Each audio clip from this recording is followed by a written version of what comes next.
ये नियम केवल बैसाख के महीने में होता है, इसको बाकी के महीने में नहीं किया जाता है। इसको बाकी के महीने में नहीं करते, केवल बैसाख। शिव सप्त तीर्थ का जो नियम है वो अपने जीवन में धारण करें। और हम तो कहेंगे शिव महापुराण की कथा श्रवण करने वाले प्रत्येक बेटा बेटी से, शिव महापुराण की कथा सुनने वाले प्रत्येक शिव भक्त से हम तो कहेंगे कि शरीर में कोई रोग नहीं भी है, संतान की प्राप्ति नहीं भी चाहिए, उच्च शिक्षा के लिए आप कर रहे हैं, अपने जीवन की खुशहाली के लिए कर रहे हैं, तो शिव का सप्त तीर्थ अनुष्ठान अवश्य करें, अवश्य करें और अपने जीवन को सार्थक करें। धन्य। बैसाख के महीने में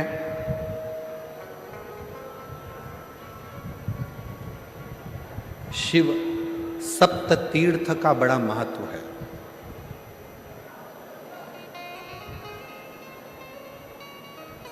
जिस नारी को 30 साल हो गए हों, बच्चे नहीं हों, 35 साल हो गए हों, संतान नहीं हो, 25 साल हो गए, 20 साल हो गए, संतान का सुख ना हो, और डॉक्टर ने कह दिया कि कोई बहुत बड़ी बीमारी किसी व्यक्ति को है, रोग बड़ा है, बीमारी बड़ी है, और उस बीमारी का कोई हल, उस रोग का कोई हल नहीं दिख रहा, कोई हल नजर ना आता,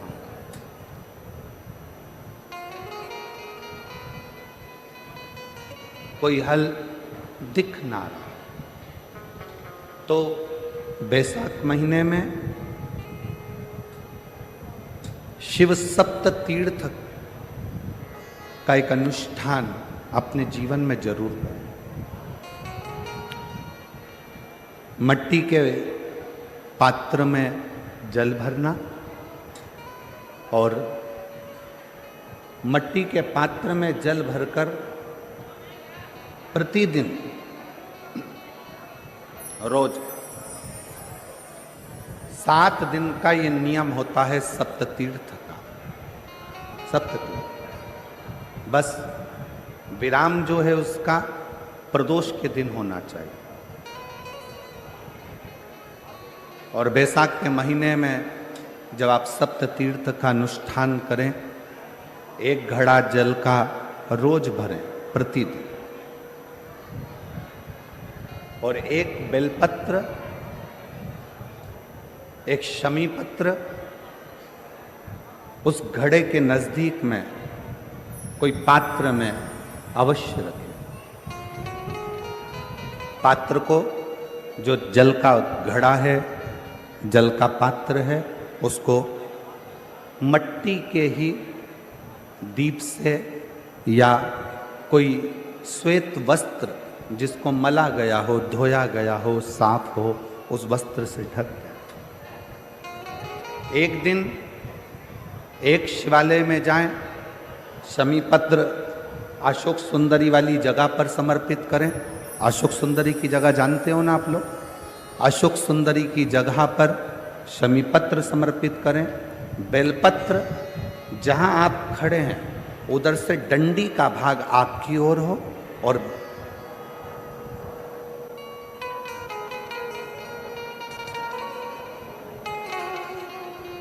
जहां आप खड़े हैं वहां डंडी का भाग आपकी ओर हो और बेलपत्र शिव जी को समर्पित करा जाए।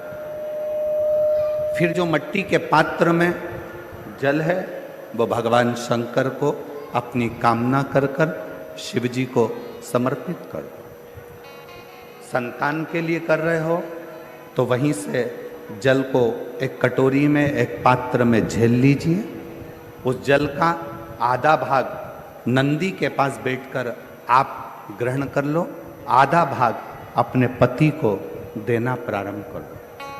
कोई रोग के लिए कर रहे हो, किसी बीमारी के लिए कर रहे हो, तो वो जल आप अपने घर की देहली में प्रवेश करने के पहले अपने मुख में उसको ग्रहण कर लो।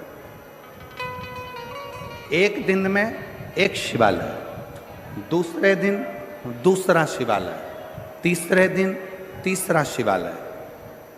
अगर अपने नगर में, अपने गांव में, अपने क्षेत्र में 7 शंकर के मंदिर नहीं हो, यदि अपने गांव में, अपने नगर में, अपने क्षेत्र में 7 शंकर के शिवालय नहीं हो, तो मिट्टी का शिवलिंग बनाकर उस पे चढ़ाओ। पर रोज एक शिवालय अलग होना चाहिए। प्रति प्रदोष के दिन जब आप इस सप्त तीर्थ का विराम करेंगे, उस समय पर जल, जब प्रदोष काल आए, प्रदोष काल का जब समय हो, जल चढ़ाओ सुबेरे। पर प्रदोष काल का जब समय हो, उस जल का पान उस प्रदोष काल में कर लेना। प्रदोष को, जो प्रदोष काल में उस जल को शंकर का पंचाक्षर मंत्र नमः शिवाय, षडाक्षर मंत्र ओम नमः शिवाय या श्री शिवाय नमस्तुभ्यम बोलकर प्रदोष काल में उस जल का पान करें। बाबा को प्रार्थना करें, शिव से विनय करें। ये नियम केवल बैसाख के महीने में होता है, इसको बाकी के महीने में नहीं किया जाता है। इसको बाकी के महीने में नहीं करते, केवल बैसाख। बहुत ध्यान से सुनना। बेलपत्री का एक पत्ता, बेलपत्र का मात्र एक पत्ता अगर भगवान शंकर का पंचाक्षर मंत्र नमः शिवाय, षडाक्षर मंत्र ओम नमः शिवाय, श्री शिवाय नमस्तुभ्यम कहकर मात्र एक पत्ता आप अगर शंकर के शिवलिंग को चढ़ाते हो, तो वो 1.25 करोड़ पत्र के बराबर अपने आप हो जाता है। अपने ये चोंगे जैसी आवाज आ रही है, गला पकड़ रहा है, बहुत ज्यादा साउंड।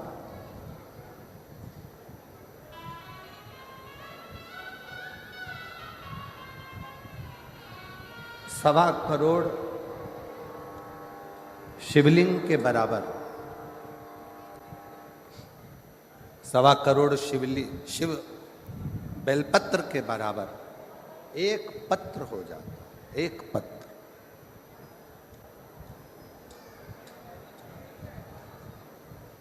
अब कोई तुमसे कह दे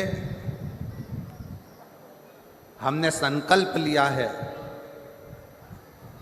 1.25 लाख शंकर भगवान को शिवलिंग पर बेलपत्र चढ़ाऊंगा, ना। इतने बेलपत्र का संकल्प तब लेना जब तुमने इतने बेलपत्र के वृक्ष लगाए। अब पेड़ तो तुमने एक लगाया नहीं और बचा कुचा था, तो किसी ने बेलपत्री का पौधा लगाया था, बेलपत्र का वृक्ष लगाया था, और मालूम पड़ा अपना संकल्प पूरा करने के चक्कर में तुमने वो बेलपत्री के पत्ते पत्ते डालियां सब तोड़ दिए और वो बेलपत्री के वृक्ष को पूरा की पूरा एकदम वीराना सा कर दिया। तो ईमानदारी से बोलो, शंकर जी प्रसन्न होंगे क्या? वृक्ष एक नहीं लगाया,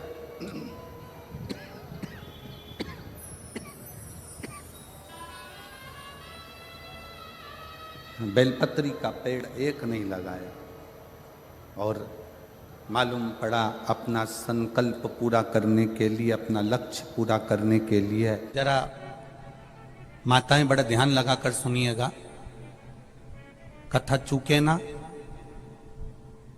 आपको 10 जगह जाकर सिर नवाने की जरूरत ना पड़े, एक महादेव के चरणों से ही आपका आनंद सुख प्राप्त हो जाए। एक मट्टी का पात्र, और मट्टी का अगर कोई कलश है छोटा सा, उस कलश के ऊपर तांबे का कलश,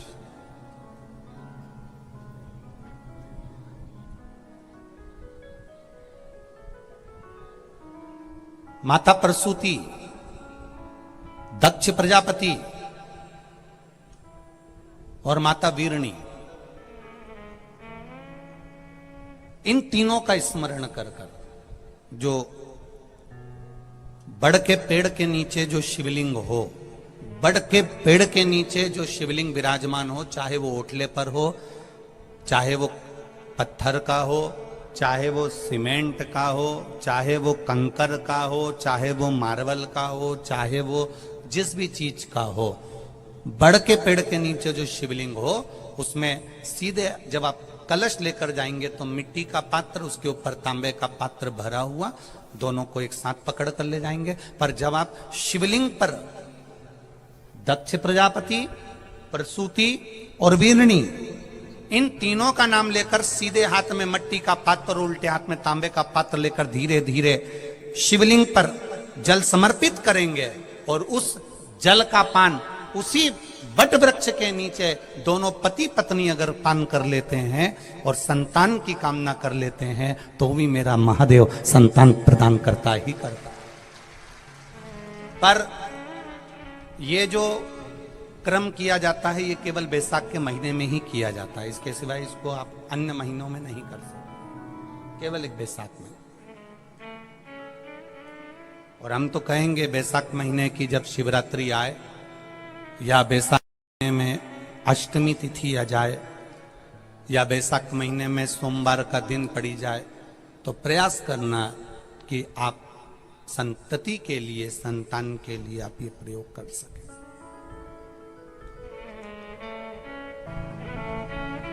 खाली न जाता कोई दर से तुम्हारे, मैं भी खड़ा हूं नंदनी बाहे पसारे। बाबा आपके चरणारविंद का रस तत्व हमें प्राप्त। प्रसूति शिव महापुराण की कथा जितनी भी माताएं सुन रही हैं जिनके घर में 30-30 साल तक औलाद भी नहीं हुई हो, 15 साल, 18 साल, 10 साल, 20 साल, अगर संतान का सुख भी नहीं है तो वे विश्वास करता है जिसने 7 दिन की प्रसूति शिव महापुराण की कथा 7 दिन की अगर पूरी भले मोबाइल पर सुने, चाहे टीवी पर सुने, चाहे पंडाल में सुने, कामना कर कर झोली पसार कर अगर दिल से सुनेगी तो ये झोली भले 30 साल क्यों ना हो गए हो तो भी वो भरेगा जरूर, ये निश्चित है। तुम्हें लगे 15 दिन हो गए, घर में आवक नहीं है, परेशानी चल रही है, अपने ही घर में जो भी पौधा हो, जो भी पौधा, उस पौधे की मिट्टी को थोड़ा सा उठाओ, पार्थिव शिवलिंग बनाओ, उस पे जल चढ़ाओ, पूजन करो, दीप लगाकर प्रार्थना कर कर उसी का थोड़ा सा जल अपने दरवाजे पर लगाओ और बाद में पार्थिव शिवलिंग को वहीं पर उसी गमले में ही विसर्जन कर दो। 15 दिन तक लगातार प्रदोष काल में कर कर देखिए, मेरा शिव ऐसी करुणा करेगा, 15 दिन के अंदर ही आपको खुशियां मालूम पड़ेगी।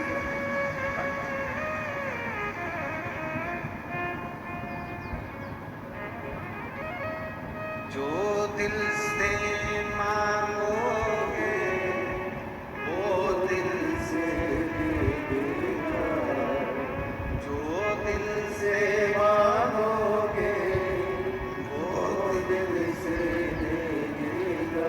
जैसे पार्थिव पूजन करने वाली मेरी जीजियां जो पार्थिव का पूजन करती हैं, मिट्टी का शिवलिंग बनाती हैं, घर में गमले के अंदर पार्थिव पूजन कर लेती हैं, मिट्टी का शिवलिंग बना लेती हैं, मिट्टी के शिवलिंग की पूजन कर लेती हैं, मिट्टी का शिवलिंग। याद रखना ये पार्थिव शिवलिंग कोई साधारण नहीं होता।